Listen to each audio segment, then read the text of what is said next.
Nem todo hospital serve para curar. Alguns, meu amigo, foram feitos para esconder. E em Belém do Pará, há um lugar que nunca parou de funcionar, mesmo quando foi oficialmente fechado. Uma ala antiga, isolada por corredores esquecidos, onde o tempo não entra. Mas pacientes ainda são levados. E o pior, nenhum deles volta. O caso foi abafado. Documentos lacrados em 1972. Médicos silenciados. Mas alguns ainda sussurram sobre a ala 6, onde a dor nunca acaba e a morte não é o fim. Se você tem coragem, escute até o fim. Mas lembre-se, quem ouve histórias assim, carrega um pedaço dela com você. Então antes, se inscreva no canal, para garantir que, se algo acontecer, alguém saiba onde você ouviu isso pela última vez. Belém do Pará, ano de 1971. A cidade fervia sob o calor abafado das chuvas tropicais, com seus casarões coloniais mapeando a memória de um passado que insistia em não morrer. Entre ruas estreitas e becos alagadiços, havia um colosso branco e silencioso, o Hospital Universitário Barros Barreto, símbolo do progresso médico da região norte, mas também, para os mais antigos, um santuário de dores que não podiam ser ditas. Pouca gente sabia, ou ousava admitir, que nos fundos do hospital, escondida atrás de corredores interditados e portas trancadas com grossos cadeados de ferro, existia uma ala sem nome. Os funcionários a chamavam baixinho de ala 6. Não constava nos mapas, não recebia reformas, nem aparecia nos relatórios públicos. Oficialmente, havia sido desativada décadas antes. Mas as luzes ainda acendiam lá dentro. E às vezes à noite, elas tremeluziam sozinhas. A construção daquela ala data de 1943, em plena Segunda Guerra, quando o hospital recebia verbas estrangeiras sob o pretexto de inovações médicas tropicais. Mas relatos de antigos funcionários contam que aquele setor nunca foi comum. Era para onde iam os casos que não podiam ser discutidos. Pacientes considerados perigosos para a moral pública, portadores de doenças que pareciam não obedecer à lógica da medicina tradicional. E, segundo vozes apagadas pelo tempo, indivíduos que serviam de cobaia para estudos vindos de fora. As paredes da ala 6 tinham revestimento de chumbo em alguns pontos, algo comum apenas em setores de radiologia ou confinamento. Não havia janelas, apenas portas duplas com trancas pelo lado de fora. Os prontuários não eram digitalizados, e boa parte foi escrita à mão em caligrafia irregular, com anotações como paciente em delírio profundo, resistente à sedação, ou, mais alarmante, sinais de consciência mesmo após parada cardíaca. O ápice do horror veio no dia 12 de abril de 1972. Às 3h43 da madrugada, um blackout atingiu parte da rede elétrica do hospital, justamente na região da ala isolada. 3 enfermeiros que faziam ronda escutaram um som que jamais esqueceriam. Algo metálico se arrastando, como se uma cama hospitalar estivesse sendo empurrada. Mas não havia ninguém designado para aquele setor naquela noite.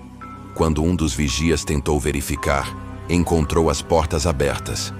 Algo impensável, pois eram mantidas seladas por ordens superiores. O que viram lá dentro nunca foi relatado oficialmente. Mas o que se sabe é que após aquela noite, 23 pacientes desapareceram do sistema hospitalar sem deixar rastros. Suas famílias foram notificadas de mortes por complicações diversas, mas não houve enterros, nem atestados claros. No dia seguinte, uma reunião de emergência foi convocada entre a direção do hospital, o comando da aeronáutica, que mantinha parceria científica com o HU na época, e representantes do então Serviço Nacional de Informações. O dossiê redigido foi selado como confidencial, restrições permanentes. Nenhum nome foi divulgado, nenhuma investigação foi autorizada. Anos se passaram. A ala 6 foi lacrada com tijolos e cimento, mas os relatos continuaram. Estudantes de medicina juravam ouvir gemidos e gritos abafados em madrugadas de plantão. Técnicos de enfermagem evitavam passar pelos corredores da ala interditada sozinhos. Algumas histórias falam de médicos que se recusaram a entrar naquela ala, mesmo após ordens diretas. Um deles, Dr. Ademar Coutinho, desapareceu dias depois, e seu corpo foi encontrado boiando nas águas escuras do rio Guamá, com a mandíbula deslocada e os olhos completamente brancos, como se tivesse morrido de medo. Mas o caso que realmente fez com que essa história se tornasse um sussurro proibido entre os corredores da Faculdade de Medicina aconteceu em 1987. Um jovem chamado Carlos Fernando do Rosário, estudante do 4º ano, recebeu autorização para fotografar setores abandonados do hospital para seu trabalho de conclusão de curso. Ele queria documentar a história do HU e registrar os espaços esquecidos da estrutura. Entrou na ala 6 por volta das 14h, com uma câmera analógica e um gravador. Foi visto por 2 seguranças entrando pela lateral leste, onde uma pequena porta de manutenção dava acesso ao subcorredor interditado. A câmera que levava consigo foi encontrada 3 dias depois, dentro de um armário trancado, com o filme queimado por dentro, como se tivesse sido exposto a uma explosão de calor localizada. O gravador estava com a fita rompida, mas um dos trechos salvos apresentava 17 segundos de áudio com batimentos cardíacos e um som seco, como algo caindo no chão, seguido por um sussurro. Ele abriu a porta. Carlos nunca foi encontrado. A busca se estendeu por semanas, mas foi encerrada sem sucesso. A família, ameaçada por autoridades superiores, nunca falou publicamente. Dizem que os pais foram levados para fora do Pará meses depois. Os colegas de turma evitam tocar no nome dele até hoje. Nos bastidores do hospital, há quem diga que Carlos ainda está lá dentro. Vivo, talvez, ou parte de algo que não pertence mais a este mundo. Outros relatos surgiriam nos anos seguintes. Sons metálicos, gemidos, portas que rangem sozinhas. E uma enfermeira, em 2004, que jurava ter visto uma figura magra, de jaleco, andando pelo corredor abandonado, e que, quando tentou alcançá-la, notou que seus pés não tocavam o chão. A administração nega. Os arquivos seguem lacrados, mas o hospital ainda está lá. E a ala 6, também, ano de 2023. O jornalista independente Luiz Amarante, conhecido por seu canal no YouTube sobre casos esquecidos da história brasileira, desembarca em Belém do Pará. 36 anos após o desaparecimento de Carlos Fernando, a lenda da ala 6 ressurge em fóruns da Deep Web e comentários anônimos em vídeos de arquitetura abandonada. Um suposto ex-funcionário do hospital afirmava que a ala jamais foi desativada por completo e que, em algumas noites, ainda se ouviam passos ritmados no seu interior, como de médicos fazendo ronda, mas sem ninguém de plantão. Luiz, cético por natureza, mas atraído pelo sensacionalismo com potencial viral, decide documentar tudo. Munido de câmeras noturnas, um microfone direcional, um geofone e um medidor de campo eletromagnético, ele consegue uma autorização acidental para gravar nos setores abandonados do Hospital Barros Barreto, fingindo ser um documentarista de arquitetura médica do século XX. No primeiro dia, nada acontece. Os corredores escuros cheiram a mofo e desinfetante antigo. A tinta das paredes descascada revela camadas de reformas que nunca foram concluídas. A estrutura da ala 6 permanece lacrada, com tijolos cobertos por reboco mofado. Luiz capta alguns ruídos comuns, pingos d'água, estalos de madeira. Mas quando posiciona o gravador próximo à parede trancada da ala 6 e pergunta em voz alta: "Há alguém aí dentro?", o aparelho registra um leve chiado, seguido de uma sequência de 3 batidas secas, como se alguém, do outro lado da parede, batesse no concreto com os nós dos dedos. Luiz acredita ser interferência eletromagnética. Na manhã seguinte, ele revisa o áudio e nota um trecho com sussurros invertidos, cuja frequência corresponde à voz humana, mas distorcida como se gravada de trás para frente. Ele isola o som, reverte o trecho e escuta com clareza. A porta já está entreaberta. Mesmo abalado, ele decide voltar naquela noite. Consegue um esquema de segurança onde um vigia noturno, em troca de pagamento, lhe garante acesso ao corredor interditado por meia hora. Às 2h15 da madrugada, Luiz entra sozinho no corredor da ala 6 com sua câmera principal, luz infravermelha e o microfone ativado. O chão de cerâmica, antigo, ecoa cada passo seu como se o hospital inteiro respirasse com ele.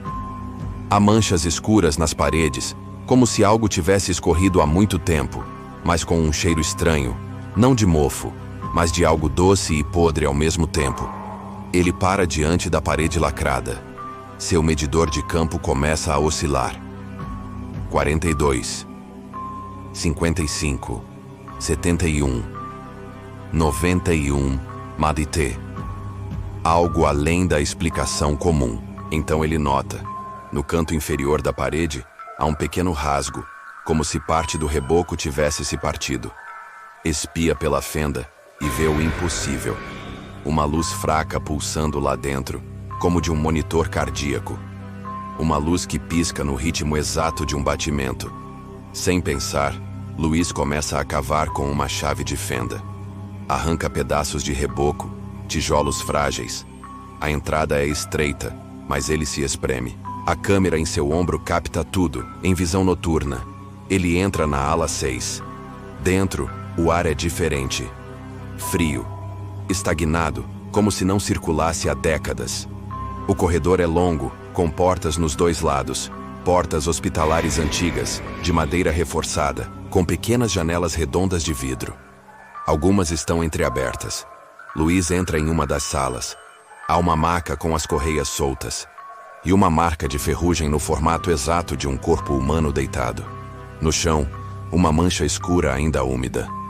O cheiro é de ferro, suor e algo indescritível, como pele queimada com éter. Ele ouve um som metálico ao fundo. Uma maca sendo arrastada. Vira a câmera para o corredor. Vazio. Mas quando retorna o foco para a maca, ela está inclinada, como se alguém tivesse acabado de levantar dela. Luiz recua. O microfone capta sutilmente uma respiração ofegante vindo de dentro da parede. O medidor apita em vermelho. Então ele vê, pelo vidro de uma das portas, alguém parado dentro do quarto seguinte. Uma figura magra, de jaleco antigo, com o rosto coberto por uma máscara hospitalar de couro. Olhos fundos, fixos nele. Luiz corre, mas o corredor parece mais longo agora. As luzes de emergência se apagam uma a uma atrás dele. Ele escuta passos correndo atrás, mas não há som de sapatos. São pés descalços. Ao tentar sair pela fenda que cavou, nota que o buraco está fechado. Não há mais abertura. A parede está inteira novamente. Seu rádio chia. Uma voz feminina ecoa. Carlos, você voltou para nos buscar? Luiz grita. Bate na parede. As câmeras começam a falhar. A última imagem registrada é dele encostado na porta de ferro do fundo da ala, tremendo, enquanto várias silhuetas se aproximam lentamente do outro lado do corredor. Na manhã seguinte, o segurança que o deixou entrar encontra a câmera jogada na entrada do corredor interditado. O equipamento está queimado, a lente trincada, mas um dos cartões de memória sobrevive. Ao revisar os arquivos, apenas 2 minutos de gravação estão íntegros, onde Luiz sorri, diz seu nome e declara: se você está vendo isso, é porque eu entrei na ala 6. E se eu não sair, não tentem me seguir. Até hoje o vídeo está fora do ar. Foi deletado misteriosamente após atingir 32 mil visualizações em poucas horas. Seu canal foi encerrado. Seus pais afirmam que Luiz viajou para Manaus e perdeu contato. Mas um áudio publicado anonimamente num fórum de ocultismo em Belém apresenta uma voz semelhante à dele dizendo repetidamente em tom robótico: todos os pacientes foram ouvidos, todos os pacientes ainda estão vivos. A notícia do desaparecimento de Luiz Amarante não ganhou manchetes. Nenhuma delegacia de Belém abriu inquérito. Nenhum boletim de ocorrência foi encontrado. Sua família, temendo represálias, preferiu o silêncio. Mas em círculos restritos da comunidade acadêmica paraense, um documento antigo circulou anonimamente após sua última incursão. Era uma pasta amarelada, carimbada com o brasão da República do Brasil, e a seguinte inscrição em vermelho: Restrito, Ministério da Saúde, Operação Silêncio, 1972. O conteúdo: um dossiê completo sobre a ala 6 do Hospital Barros Barreto, Relatórios médicos, fotos polaroides, transcrições de reuniões internas. Tudo começava com uma carta datada de outubro de 1959, enviada por um certo Dr. Arnaldo Fontes, diretor clínico da época, a um membro do Ministério da Saúde. A presença que se manifesta na ala interditada não é uma patologia mental comum. Os pacientes que ali foram alocados inicialmente para tratamento psiquiátrico começaram a apresentar sintomas sincronizados, como se uma consciência coletiva os guiara. 3 enfermeiros afirmam que os pacientes rezam em línguas mortas. Um deles mutilou os próprios olhos, dizendo que agora podia ver melhor. A atmosfera da ala é densa, fria. O relógio não funciona lá dentro. Preciso de autorização para evacuar imediatamente. A resposta semanas depois foi sucinta. Negado. Prossiga com o tratamento experimental. A investigação de Luiz não foi em vão. Por sua causa, ex-funcionários do hospital, já idosos e em asilos católicos, começaram a falar em sussurros. Um deles, Padre Lauro, capelão do hospital nos anos 70, gravou um áudio em que dizia: aquilo não era tratamento, aquilo era ritual. Eles achavam que podiam curar a loucura abrindo o crânio e libertando o mal. Mas libertaram outra coisa, algo que estava contido ali desde a construção do prédio. Talvez desde antes, desde os tempos dos antigos índios tupinambás. A ala foi erguida sobre um antigo cemitério indígena, que por sua vez foi sobreposto a um terreiro de escravos foragidos. Era solo profanado sobre solo profanado. E alguém, ou algo, respondeu à invasão. Os registros falavam de pacientes que jamais recebiam alta, mas que também nunca morriam. Seus nomes apareciam em fichas repetidas. Alguns com datas de internação superiores a 40 anos, como se o tempo não os afetasse ali dentro. O termo mais recorrente nos laudos era estado de vida suspensa. Em 1972, após 11 óbitos inexplicáveis entre a equipe médica, o governo decretou o fechamento da ala. Mas o fechamento nunca foi total. A ala foi selada apenas por fora. Por dentro, os corredores permaneceram intactos, funcionando, habitados. Um dos documentos anexados ao dossiê revelava algo ainda mais perturbador. Um mapa da ala com a seguinte observação em tinta preta: a arquitetura interna da ala 6 muda a cada semana. Nenhuma planta permanece precisa por mais de 7 dias. Ou seja, o espaço físico lá dentro se reconfigura, como se a própria estrutura estivesse viva, respirando, ajustando-se aos visitantes. E então veio a última peça. Um vídeo gravado em fita VHS, com carimbo da Força Aérea Brasileira, datado de 1974. Nele, agentes uniformizados escoltam um homem acorrentado pelos pulsos e tornozelos. O indivíduo está nu, coberto de hematomas, e murmura incessantemente: eles não dormem, os internos não dormem. Quando a câmera se aproxima, o rosto do homem aparece, envelhecido, desfigurado, mas ainda reconhecível. Carlos Fernando, o repórter desaparecido de 1987. Mas o vídeo é de 13 anos antes de seu desaparecimento. Como ele aparece ali? O Hospital Barros Barreto ainda existe, ainda funciona. Mas ninguém fala sobre a ala 6. Oficialmente ela não existe. Não consta em planta alguma. Não aparece no site do hospital. E toda tentativa de registro fotográfico daquele setor resulta em arquivos corrompidos ou vazios. A família de Luiz, hoje reclusa no interior de Goiás, afirma que ele voltou para casa, mas nunca mais foi o mesmo. Vive trancado em um quarto, de onde saem murmúrios em línguas desconhecidas e o som de passos molhados andando em círculos. Os médicos diagnosticaram um caso extremo de esquizofrenia dissociativa. Mas o irmão mais novo de Luiz conta outra versão. Segundo ele, Luiz nunca voltou. E quem ocupa seu lugar no quarto não é mais seu irmão. Se você chegou até aqui, saiba de uma coisa: o Ministério da Saúde, ao ser procurado, se recusou a comentar sobre o dossiê. E os responsáveis pelo hospital alegam não haver registros de nenhuma ala desativada com esse número. Mas no Google Maps, se você observar com atenção, Há um setor do prédio coberto por uma mancha digital, como se algo tivesse sido propositalmente apagado da imagem aérea. Não recomendamos que você vá até lá. E se for, não entre sozinho. E nunca, em hipótese alguma, bata na parede.